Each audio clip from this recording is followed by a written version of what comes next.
Okay. Belum keluar lagi. Sorry. Present script tu.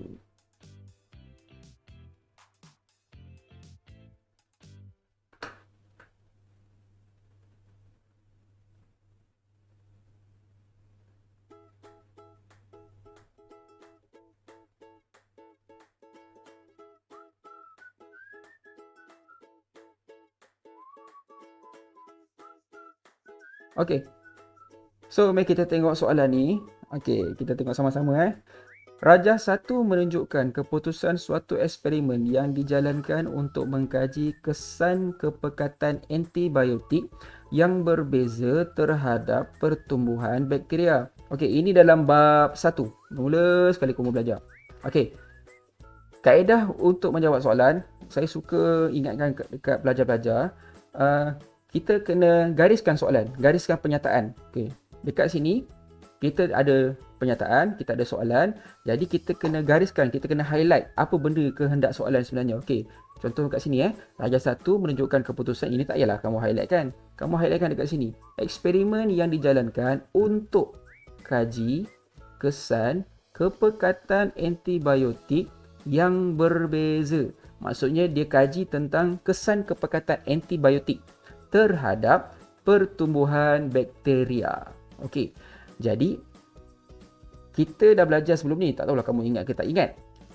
Antibiotik dia akan apa? Dia akan apa? Membiak. Uish. Antibiotik akan buat apa dekat bakteria? Membunuh. Itu yang kata kunci utama. Antibiotik dia akan membunuh. Dia akan bunuh bakteria. So, antibiotik dia akan bunuh bakteria. Okey. Ini belum lagi jawab soalan ni. Kita baru tengok pada statement. Kita tengok pada pernyataan tu.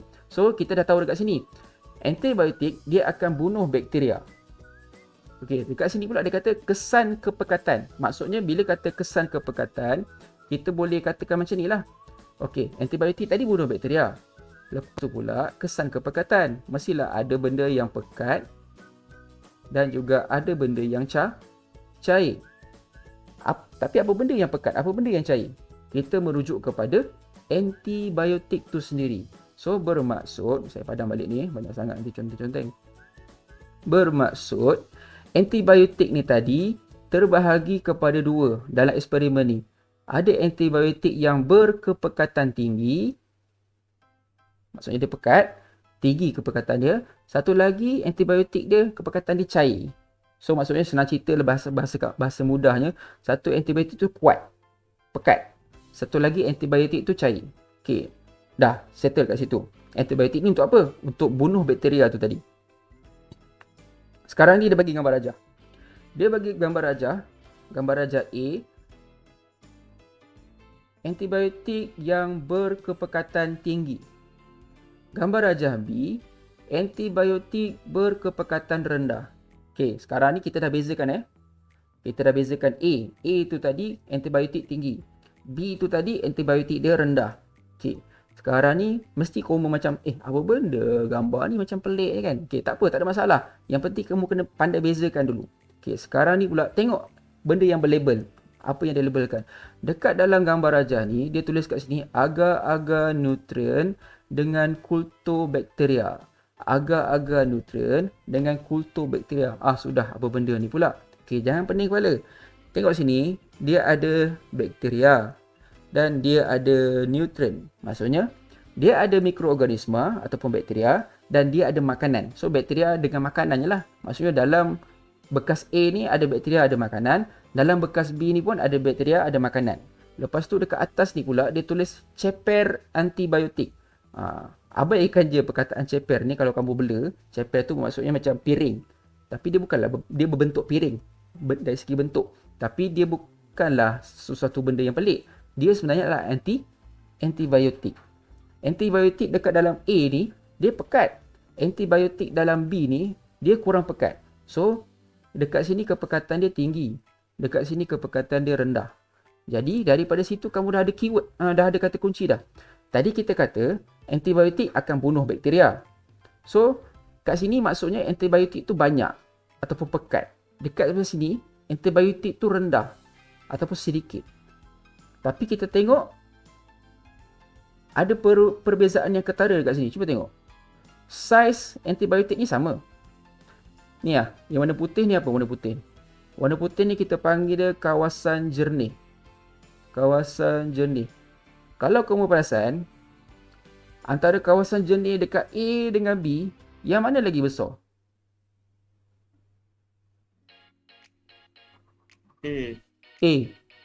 Betul ke Adilah? Adilah ada, Zulaika ada. Wani, betul lah Wani? Senyap. Amar, betul tak Amar? Betul. Betul. So, dekat sini, kita boleh katakan kawasan jernih tu adalah kawasan yang mana semua bakteria tu dah mati. Dah mati sebab apa? Sebab antibiotik ni tadi. So, ini bermaksud lagi tinggi kepekatan antibiotik, kawasan jernih ni lebih luas, lebih besar berbanding kawasan yang berbanding antibiotik yang berkepekatan rendah, yang mana kawasan jernih ni kecil saja. Itu beza, itu maksud dia. Okey, itu dari kita tak jawab soalan lagi ni. Okey, mari kita tengok soalan. Soalan yang pertama, nyatakan satu hipotesis bagi eksperimen ini. Nyatakan satu hipotesis bagi eksperimen ini. Nak jawab soalan hipotesis, kamu kena bagi tahu tentang pemboleh ubah manipulasi dengan pemboleh ubah bergerak balas. Okey, ada dua pemboleh ubah manipulasi dengan pemboleh ubah bergerak balas. Okey, saya padam balik lagi. Banyak sangat berconteng nanti takut korang bela. Alright. Okey. Pemboleh ubah manipulasi. Apakah pemboleh ubah manipulasi yang kita ubah dalam ni? Maksudnya Kepekatan. yes, bagus sekam. Kepekatan. Mana kita dapat ayat tu? Okey, nampak tak dekat sini kita gariskan ni? Kita gariskan kepekatan dengan pertumbuhan bakteria. Jadi sebenarnya yang saya gariskan ni adalah pemboleh ubah. Pemboleh ubah manipulasi adalah kepekatan. So saya tulis sini lah, kepekatan. Kepekatan apa? Antibiotik. Okay, next. Pemboleh ubah bergerak balas. Kita boleh cakap apa? Bila Pertumbuhan bakteria. okay, itu benda yang tak nampak. Apa yang kita nampak kat sini? Memang betul jawapan tu, tapi benda tu kurang tepat. Apa yang kita nampak sebenarnya? Kan tadi saya ada kata cover pasal jernih. Kawasan. Ya, kita kena cakap kawasan jernih ataupun kita tulis luas kawasan jernih. Luas kawasan jernih. So, pemboleh ubah bergerak balas ni adalah luas kawasan jernih. Pemboleh ubah manipulasinya adalah kepekatan antibiotik. Tapi cikgu macam nak tulis hipotesis? Okey, cara nak tulis hipotesis mudah saja. Dua benda ni kamu mesti masukkan dalam ayat kamu. Contoh. Saya bagi satu contoh. Zaili boleh bagi jawapan tak? Contoh jawapan.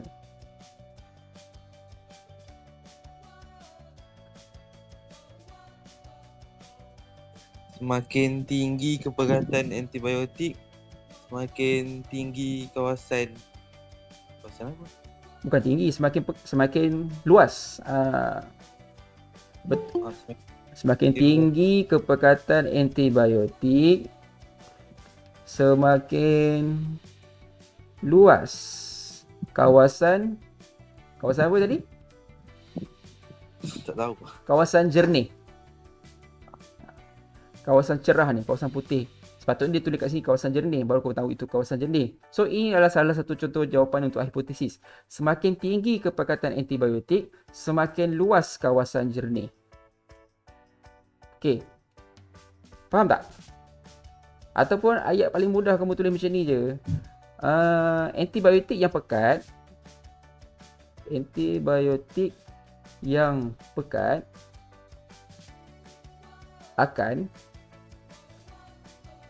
akan membunuh bakteria. Boleh saya kata macam tu?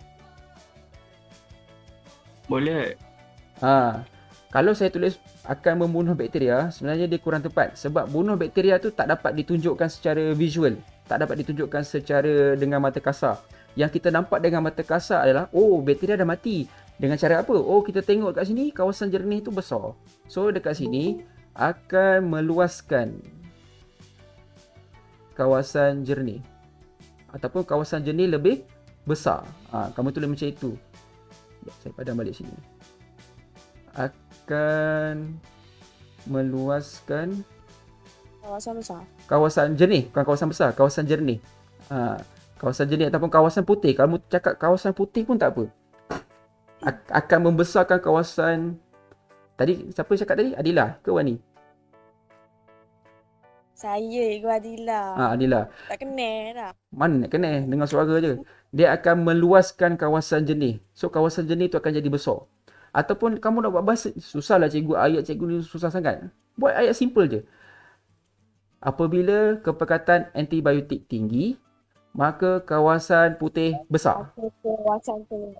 Ataupun kamu boleh cakap macam ni. Apabila kepekatan antibiotik rendah, kawasan putih kecil. Janji, syaratnya untuk jawab soalan hipotesis ni, mesti ada dua benda ni. Apa dua benda tu? Satu, kepekatan antibiotik. Nombor dua, pertumbuhan bakteria ni. Tapi pertumbuhan bakteria ni benda yang kita tak nampak. So, kita kena refer pada benda yang kita nampak. Iaitu apa yang dia bagi dalam gambar ni. Yang dia bagi dalam gambar ni adalah kawasan jernih ni. Kawasan jernih ni. Satu, kawasan jernih ni besar. Satu lagi, kawasan jernih ni kecil. So, cara untuk buat hipotesis, kamu kena cari dua benda yang berbeza. Dua tadi tu. Iaitu satu, kepekatan antibiotik. Satu lagi, pertumbuhan bakteria. Pertumbuhan bakteria kita tak boleh letak dalam hipotesis. Tak boleh masuk pun. Siapa tak boleh masuk ni? Sat-sat. Anis. Oh, dia tak boleh masuk. Anisa. Baik, boleh je. Line dia slow kot. Line dia slow kot. Line slow. Selamat datang Maybe. Is. Is masuk. Oh, tak sangka Is masuk. Saya orang pertama masuk tau. Yelah tu. Okey, tak apa. Okey, sekarang dia jelas tak? Okey, kalau tak jelas tak? Jelas yang A tu. Okey, so saya pergi dekat soalan yang seterusnya. Okey, soalan. Ada contoh buku teks. Kau jangan conteng pakai pen, kau conteng pakai pensel mudah. Okey, soalan yang seterusnya, dia kata, nyatakan pemboleh ubah yang terlibat dalam eksperimen ini. So, pemboleh ubah yang terlibat dalam eksperimen ini. Yang pertama, dia kata pemboleh ubah yang dimalarkan. Okey, siapa yang tak jelas lagi apa maksud malar? Malar ni maksudnya tetap. Maksudnya dia tak berubah pun. Saya padam sekejap Okey. Kamu kena cari benda yang tetap yang ada dalam gambar rajah ni. So kalau kita tengok betul-betul benda yang tetap, apa benda yang tetap kat sini? Tadi kita kata antibiotik. Tak boleh, dia tak tetap. Sebab dekat antibiotik kat bekas A ni, antibiotik dia tinggi. Dekat B ni antibiotik dia rendah. So bukan. Lagi apa? Apa yang lagi tetap? Apa kam? Ceper. Ceper antibiotik. Ceper? Tak boleh sebab bila kata ceper tu antibiotik. Antibiotik kita ada pekat, kita ada Agak nutrien. itu panjang sangat jawapan tu. Ambil satu cukup. Agak Okey, boleh. Kamu ambil ni, kultur bakteria. Okey. Saya tulis sini kultur bakteria. Kutu itu. Culture, kultur, bukan kutu. Culture bakteria. Tapi kamu kena tambah kat sini. Kat depan ni kamu kena tambah, iaitu jumlah. Jumlah kutu bakteria. Ya, betul. Jumlah kultur bakteria ataupun amount. Ini bahasa bandar sikit lah. Ataupun bilangan kultur bakteria. Maksudnya kamu kena tambah dia punya penjodoh bilangan.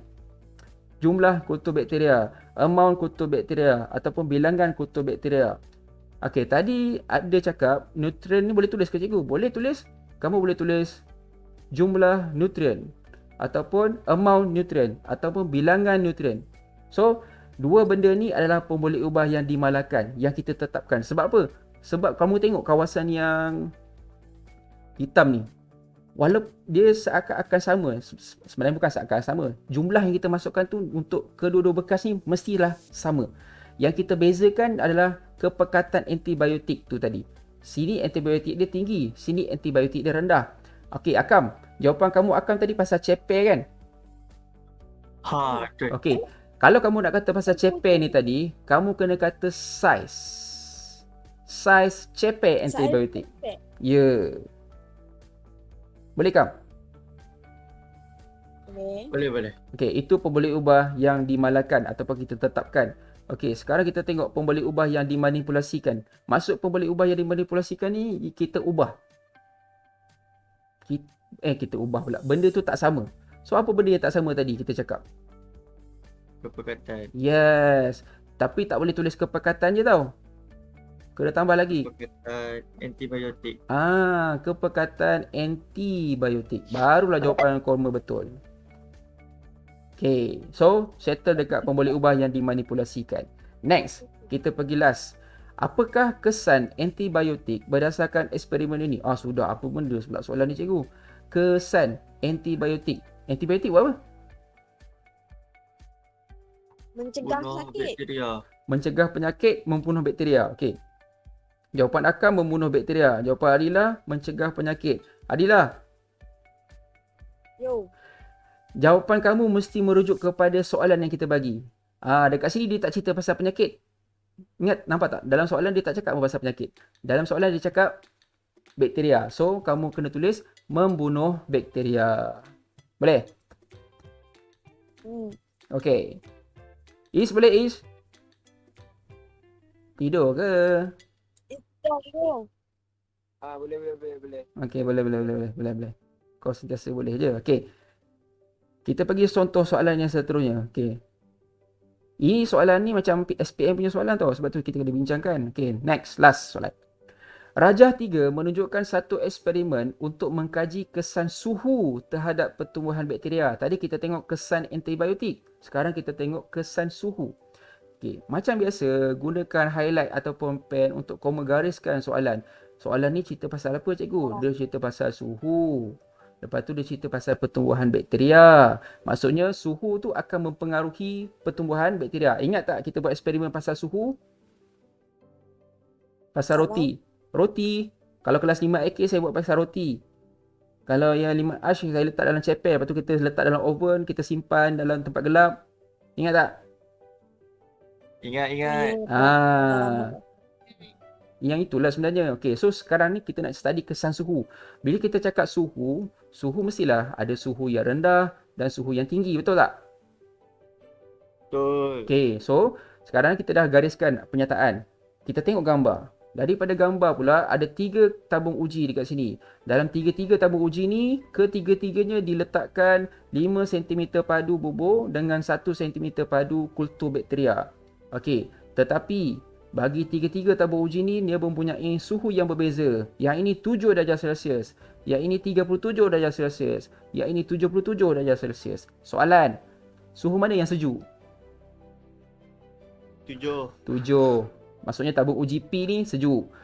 Yang mana panas? Tinggi. 7. 7. Ini R, maksudnya dia panas. Dan last sekali tengah-tengah 37. Ini sedang-sedang. So suhu optimum. Okey, tu maklumat yang seterusnya kita dapat. Next, dekat sini dia ada jadual. Tabung uji P, tabung uji Q, tabung uji R. Suhu dia 7, 37, 77. Keadaan bubur selepas 3 hari.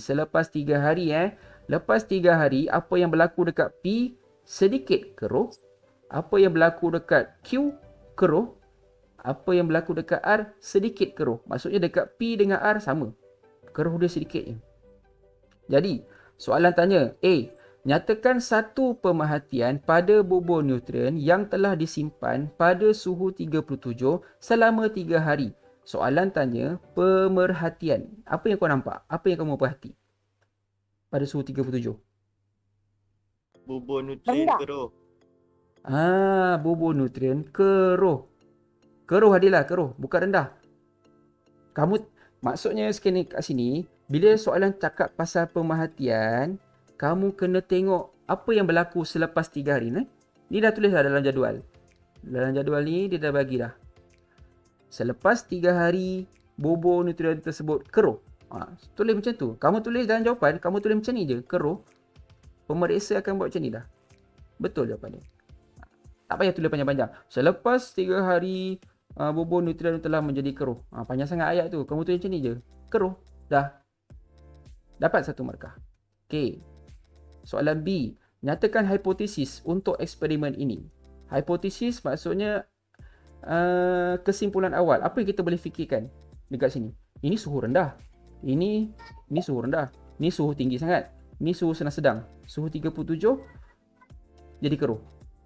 Keruh tu bermaksud bakteria tumbuh dengan pesat ataupun bakteria cepat tumbuh dekat kawasan suhu yang 37 ni tadi. Jadi apa hipotesis kita boleh cakap? Siapa yang nak bagi tembak lagi? Aiman. Aiman ada Aiman?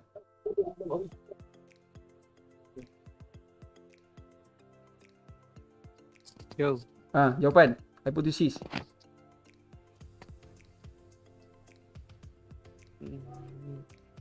Cuba teka.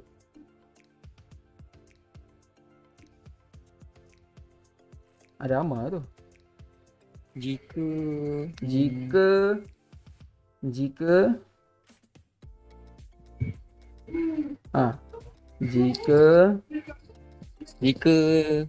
suhu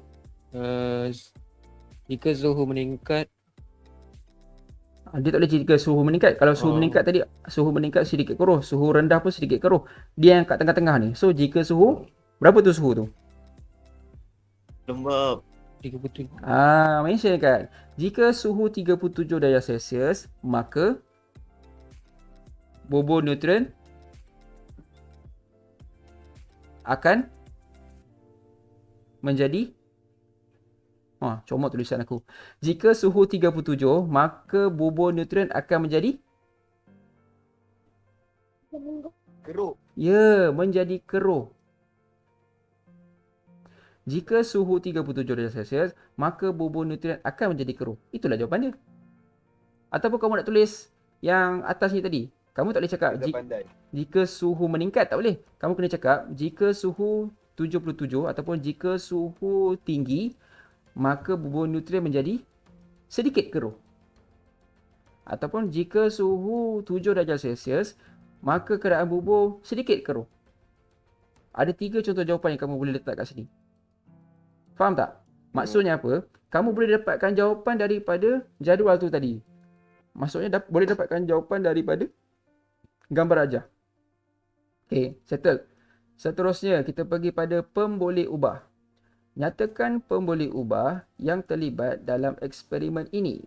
Pemboleh ubah yang terlibat dalam eksperimen ini. Yang pertama, pemboleh ubah yang dimanipulasikan. Apa yang tak sama kat dalam ni? Apa yang kita ubah? Suhu. Ya, betul. Suhu. Tengok sini Sini 7, sini 37, sini 77. Maksudnya kita ubah suhu. Kita tak ubah bubur neutron. Kita tak ubah culture bakteria sebab tiga-tiga bekas ni, tiga-tiga benda yang sama. Isi padu dia pun sama, jumlah dia pun sama. Sini 5, sini 5, sini 5. Sini 1, sini 1, sini 1. Tabung uji pun, saiz tabung uji pun sama. Tapi tabung uji kita tak boleh letakkan pemboleh ubah Yang berubah sebenarnya adalah suhu. So pemboleh ubah yang dimanipulasikan adalah suhu. So kena ingat manipulasi benda kita ubah. Faham tu Is. Okey, pemboleh ubah yang bergerak balas apa? Keadaan bubur neutron. Bubur. Tapi jangan tulis keadaan neutron selama 3 hari. Jangan tulis bubur je tau. Kamu kena tulis keadaan bubur. Salin je ayat ni Keadaan bubur selepas 3 hari. Keadaan bubur neutron selepas 3 hari. Itulah jawapan untuk pemboleh ubah bergerak balas.